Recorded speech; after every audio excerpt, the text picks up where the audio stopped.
Hey everybody, just a quick video on a 2019 Mazda 3.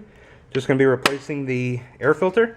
Super easy, but just in case if somebody wanted to see it beforehand. So that's all it really is, just these two clips here. You just pop this one back, lift that up, and that's it. Get the air filter there.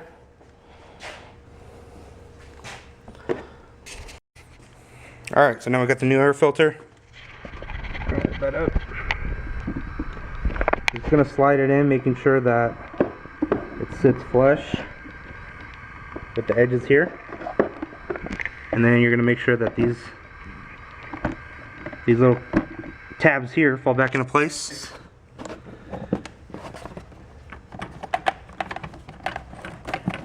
Watch out for that wire there.